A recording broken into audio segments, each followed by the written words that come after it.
स्वागत है आपको हमारे चैनल रमेश जिक्र में। तो आज हम लोग कक्षा 10 प्रश्नावली 4.2 की प्रश्न संख्या 2 को करेंगे। तो देखिए 2 नंबर प्रश्न किस प्रकार से लिखा हुआ। उदाहरण 1 में दी गई समस्याओं को हल कीजिए। देखिए यहाँ उदाहरण 1 में दिया गया है, पहले नंबर में देखिए जॉन और जीवंती दोनों के पास कुल मिलाकर 45 कंचे हैं। दोनों 5-5 कंचे खो देते हैं और अब उनके पास कंचों की संख्या का गुणनफल 124 है। तो हम जानना चाहेंगे कि आरंभ में उनके पास कितने कंचे थे। तो आइए इस प्रश्न का हल चुटकी में करते हैं। देखिए लिखा हुआ है, माना कि जॉन के पास कंचों की संख्या x है, जीवंती के पास कंचों की संख्या 45 माइनस x। क्यों ऐसा होगा? तो टोटल संख्या में से जॉन के पास कंचों की संख्या घटाएंगे तब जीवंती का निकलेगा, है ना। अब बाद में क्या करते हैं, जॉन और जीवंती दोनों 5-5 कंचे खो देते हैं। तो वही लोग लिखना है, जॉन के पास बचे कंचों की संख्या x माइनस 5, जीवंती के पास बचे कंचों की संख्या 45 माइनस x पहले से था, इसमें से 5 खो दिया, 5 घटा दिए, घटाने के बाद 40 माइनस x आया। अब प्रश्न से बोला है कि दोनों के पास बचे कंचों की संख्या का गुणनफल। तो ये हो जाएगा x माइनस 5 और इधर गुना होगा 40 माइनस x, और दोनों को गुना करने पर कितना आता है 124, है ना। 124 आने के बाद ये दोनों को गुना करेंगे, तो गुना करने पर x को 40 थे तो ये 40x हो जाएगा। ये हो जाएगा x स्क्वायर माइनस 200 और ये हो जाएगा प्लस 5x बराबर क्या हो जाएगा 124, है ना। अब क्या करना है, 40 से 5x को जोड़ेंगे तो कितना हो जाएगा 45x minus x square minus 200 बराबर 124। अब क्या करेंगे, सबको उधर ले जाएंगे तो इधर बचेगा 0 और बचेगा x स्क्वायर माइनस 45x और ये बचेगा इधर तो पहले से 124 और ये वाला इधर आ जाएगा तो ये हो जाएगा 200, है ना। इतना आने के बाद 0 बराबर हो जाएगा x square minus 45x plus हो जाएगा 324। अब इसको थोड़ा सा सीधा करके लिख दीजिए, इसको लिख देंगे इसे प्लस 324 बराबर क्या हो जाएगा 0, है ना। अब इसको गुणनखंड विधि से हम लोग निकालेंगे। तो गुणनखंड के लिए क्या करते हैं, 1 से 324 को गुना करेंगे तो 300 आएगा कितना, देखिए इधर साइड में 324 आया। अब ये संख्या को हमको ऐसा गुणनखंड करना है कि जोड़ने घटाने पर इतना आना चाहिए। तो 36 में 9 को, है ना, जोड़ेंगे तो 45 आएगा। तो हो जाएगा x square minus 36x minus 9x। तो माइनस माइनस यहाँ प्लस हो जाएगा, 36 9 45 और दोनों के साथ जो चिन्ह है उसमें से बड़ा जो चिन्ह है उसको लगाना है, 324 बराबर 0। अब यहाँ पर क्या कॉमन आएगा, x कॉमन आएगा, ये कॉमन लेंगे तो यह आएगा 36। अब यहाँ कॉमन लेंगे इतना, 9 कॉमन लेंगे, यहाँ आएगा x और यहाँ आएगा माइनस 36 बराबर क्या हो जाएगा 0। इतना हो जाने के बाद क्या करेंगे मेरे मित्र, अब इसको एक साथ लिखेंगे, x माइनस 9 और ये आएगा x प्लस 36 बराबर क्या हो जाएगा 0। x बराबर इधर आएगा 9 और ये आएगा x का मान आएगा इधर माइनस 36। इसके बाद हम लोग क्या लेंगे, जो x का मान लेंगे वो प्लस वाला लेंगे, है ना। और पूछा आरंभ में कितने सिक्के थे, तो अभी हम लोग पढ़े थे कि सबसे पहले कितना था x और जीवंती के पास 45 माइनस x। तो यही वाला हम लोग को यहाँ आगे बनाना है। तो यहाँ लिखेंगे जॉन के पास कंचों की संख्या x था तो x बराबर यहाँ क्या है, आ जाएगा 9। जॉन के पास इतना हो गया। अब है जीवंती के पास कंचों की संख्या, इसमें था 45 माइनस x, यानी कि 45 में 9 घटा देंगे तो ये आ जाएगा हमारा 36। तो जीवंती के पास प्रारंभ में इतने थे और जॉन के पास इतना। इस प्रकार हमने प्रश्न संख्या 2 में पहला को बना लिया। देखिए पहला उदाहरण में से एक क्वेश्चन बना लिए हैं जॉन वाला। अब दूसरा है, एक कुटीर उद्योग एक दिन में कुल खिलौने निर्मित करता है, प्रत्येक खिलौने का मूल्य 55 रुपया है। एक दिन में निर्माण किए गए खिलौने की संख्या को घटाने से घटाने से प्राप्त संख्या के बराबर किसी एक दिन कुल निर्माण लागत 750 थी, तो हम उस दिन निर्माण किए गए खिलौनों की संख्या ज्ञात करना चाहेंगे। देखिए दूसरा नंबर प्रश्न, माना कि निर्मित खिलौनों की संख्या 1 है और प्रत्येक निर्मित खिलौने की लागत 55 - x, ये क्या है, रुपया में दिया हुआ है ना। तो प्रश्न से क्या करते हैं, जितना टोटल लागत कितना 750, तो लागत मतलब खिलौने और इसका जितना रुपया उसको क्या करेंगे, गुना करेंगे, तब आएगा कितना 750। अब इसको गुना करेंगे तो 55x और -x² बराबर 750। अब इसको सीधा करके लिखेंगे तो ये आएगा x² - 55x और प्लस आएगा 750 बराबर ये 0 हो जाएगा। अब इसको गुणनखंड करेंगे तो ये आएगा 750, तो इसको तोड़ेंगे 30 और 25 में, ताकि 30 और 25 को जोड़ने पर 55 आए, है ना। ये लिखेंगे x² - 30x - 25x और यही संख्या गुना करने पर भी ये आ रहा है। अब प्लस हो जाएगा 750 बराबर क्या हो जाएगा 0। यहाँ कॉमन लेंगे तो ये आएगा x माइनस ये आएगा 30 और -25 को अगर कॉमन लेते हैं तो ये आता है x और -30 बराबर 0, है ना। यह हो जाएगा x - 25 और ये हो जाएगा x - 30 बराबर 0। x - 25 बराबर 0, तो x का जो मान आएगा वो आ जाएगा 25 और अगर यहाँ x - 30 बराबर 0 लेते हैं तो x का मान कितना आएगा 30। तो इस प्रकार हम लोग को x का मान दो ठो आया 25 और 30। तो समझ लीजिए यहाँ पर x का मान 25 आ जाएगा, फिर 55 में अगर 25 घटा देते हैं तो 30 आ जाएगा। इस प्रकार हमने प्रश्न संख्या 2 को पूरी तरह से कंप्लीट कर लिया है। और चलते हैं अगले प्रश्न नंबर 3 पर। तीसरा नंबर प्रश्न, ऐसी दो संख्या ज्ञात कीजिए जिनका योग 27 हो और गुणनफल 182 हो। माना कि पहली संख्या x मानेंगे और दूसरी संख्या क्या मानेंगे y। अब प्रश्न से बोला है दोनों का योग, मतलब x + y बराबर क्या हो जाएगा 27।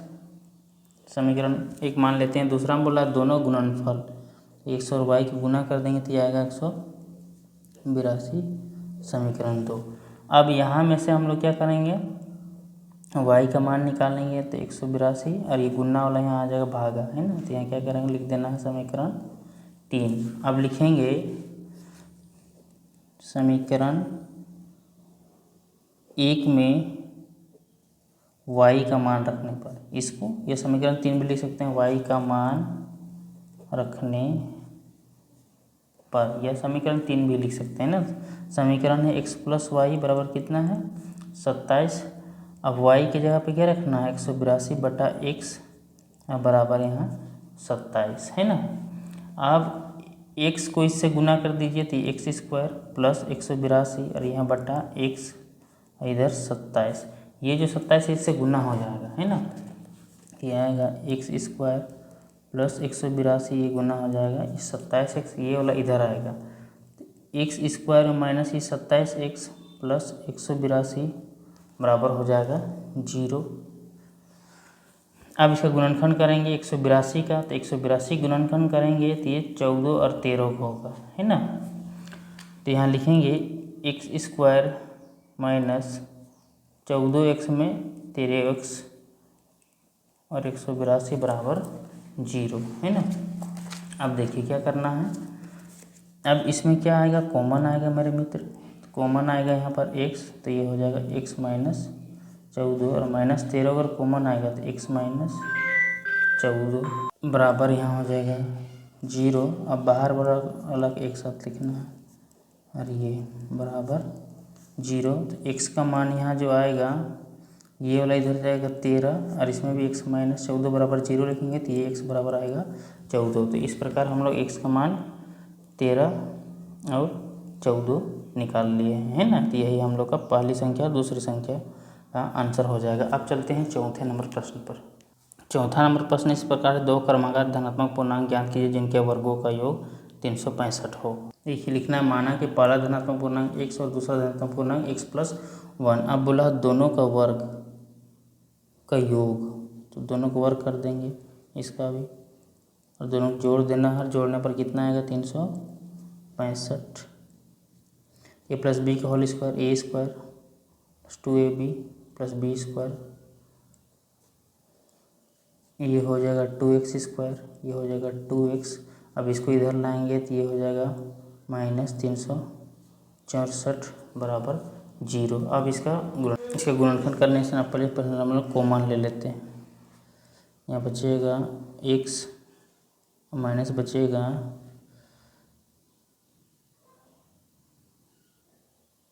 182 बराबर 0। ये जो आएगा गुणा वाला इधर आएगा भागा में तो 0 हो जाएगा, तो यहाँ बचेगा x² x माइनस 182 बराबर 0। अब 182 का हम लोग गुणनखंड करेंगे मेरे मित्र। ये तो आसान है, इससे पहले वाला क्वेश्चन में किए थे। कितना किए थे? 14x में एगो 13x घटा देंगे, है ना। और वही दोनों संख्या गुना करने पर इतना आ रहा है। जब इतना आ रहा है तो करेंगे x², है ना, x², सॉरी कॉमन लेंगे x, तो ये बचेगा x प्लस 14 और माइनस 13, तो यहाँ बचेगा x प्लस 14 बराबर 0। x माइनस 13 और यहाँ बचेगा x प्लस 14 बराबर क्या हो जाएगा? 0। अब यहाँ से हम लोग मान निकालेंगे x माइनस 3 बराबर 0, तो x का मान कितना निकलेगा? x प्लस 14, यहाँ आएगा 0, तो यहाँ x का मान आएगा -14। इस प्रकार 2 मान निकला है ना। तो यही क्या हो जाएगा? आंसर हो जाएगा। अब यहाँ x का मान अगर 13 भी लेते हैं तो पहला नंबर में x के साथ 13 लिख देंगे और 13 प्लस 1 कर देंगे, 14 आ जाएगा। तो इस प्रकार से पहला धनात्मक 13 आ जाएगा, दूसरा क्या आ जाएगा? 14 आ जाएगा, है ना। अब चलते हैं अगले प्रश्न नंबर 5वें पर। एक समकोण त्रिभुज की ऊंचाई इसके आधार से 7 सेंटीमीटर कम है। यदि कर्ण 13 सेंटीमीटर का है तो अन्य दो भुजाएं ज्ञात कीजिए। देखिए 5वें नंबर प्रश्न का हल किस प्रकार से करते हैं। देखिए 5वां नंबर, माना कि त्रिभुज का आधार x है, त्रिभुज की जो ऊंचाई है इसके आधार से 7 कम है, तो 7 ये आधार हो गया, है ना। ये आधार हो गया, कितना हो गया? x, और ये जो 13 है पहले से दिया हुआ कर्ण इतना, और ऊंचाई जो है x माइनस 7 है ना।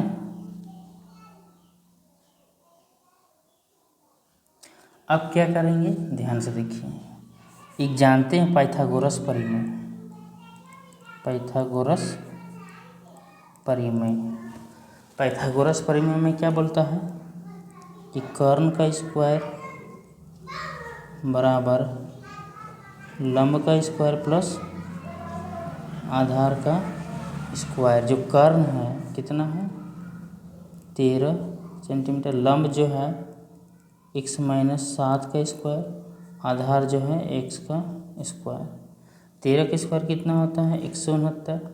अब इसको तोड़िए, a माइनस बी का स्क्वायर तो a स्क्वायर, 2ab और ये b स्क्वायर, अब प्लस x स्क्वायर, ये हो जाएगा 169 बटा हो जाएगा 2x² माइनस 14x और प्लस क्या हो जाएगा? 49। चलिए अब क्या करते हैं, इसमें इसको घटा देते हैं, तो यहाँ बचेगा क्या? 2x² माइनस 14x, 169 में 49 घटा दीजिएगा, बचेगा 120 और ये बच जाएगा माइनस बराबर 0। ये वाला उधर जाएगा तो, है ना। अब क्या करते हैं, इससे कॉमन ले लीजिए, 2 कॉमन लेंगे तो यहाँ 7x बचेगा, यहाँ 60 बचेगा बराबर 0। 2 कोई बट्टा 0 से भाग लगाएंगे 0 हो जाएगा, है ना। तो बचेगा x² माइनस 7x 60 बराबर 0।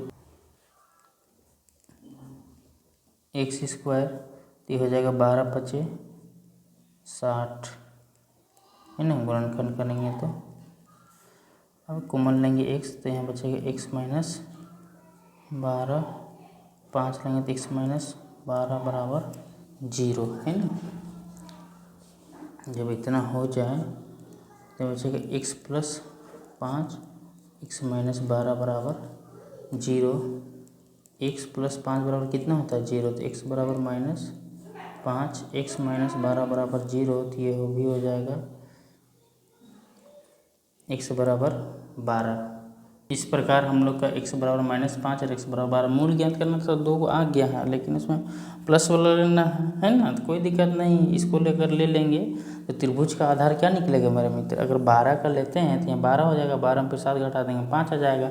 और डायरेक्ट अगर आंसर लिखना है तो आप ऐसे भी कर सकते, डायरेक्ट अगर बनाना है तो एक समझ लीजिएगा, इसको माइनस वाला छोड़ दीजिएगा, 5 हो जाएगा, ये 12 हो जाएगा, है ना। इस प्रकार से हमने त्रिभुज का आधार भी निकाल लिया और त्रिभुज की ऊंचाई भी, है ना। तो यही वाला बैठा दीजिएगा, आंसर आ जाएगा, है। देखिए 6ठा नंबर प्रश्न इस प्रकार से लिखा हुआ है, प्रत्येक नग की लागत रुपया में दिया हुआ है, जो बर्तनों की संख्या से 2 गुना 3 अधिक है।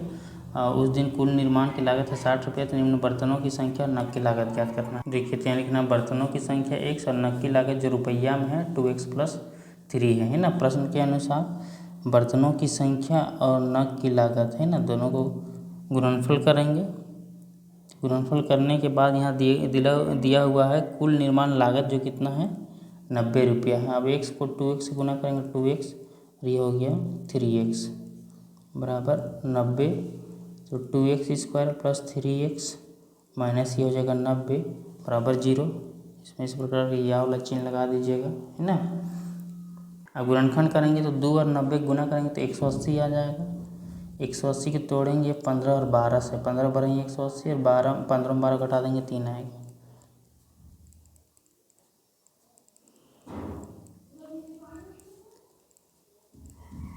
तो यहाँ कॉमन हो जाएगा, देखिए कॉमन इसको लेते हैं, सॉरी अभी कॉमन मत लीजिए, इसको सीधा कर लेते हैं और इसको उधर कर देते हैं बराबर 0। तो यह आएगा 2x कॉमन आएगा, x - 6 प्लस 15 कॉमन लेंगे तो यह आएगा 6 और 0, यह आएगा 2x + 15 और यह x - 6 बराबर 0। अब यहाँ से आएगा 2x + 15 बराबर 0, 2x ये आएगा -15, तो x का मान आएगा -15/2, और ये जो आएगा x - 6 बराबर 0, तो x बराबर क्या आएगा 6। तो हम लोग को क्या लेना है, ये 6 को लेना है। हम लोग को इस प्लस वाला को मान लेंगे और प्लस वाला मान को यहाँ बैठाएंगे, है ना। 6 है तो यहाँ कितना हो जाएगा 6, और इसमें अगर बैठाएंगे तो 2 को 6 से गुना करेंगे, x का मान 6 है, 2 6 12 3 15। तो इस प्रकार हम लोग का जो आंसर आएगा बर्तनों की संख्या जो आएगा x और इसका कितना आएगा 15। इस प्रकार हमने प्रश्नावली 4.2 को पूरी तरह से कंप्लीट कर लिया है ना। इसी तरह वीडियो पाने के लिए आप हमारे चैनल को लाइक कीजिए, कमेंट कीजिए, सब्सक्राइब कीजिए। धन्यवाद।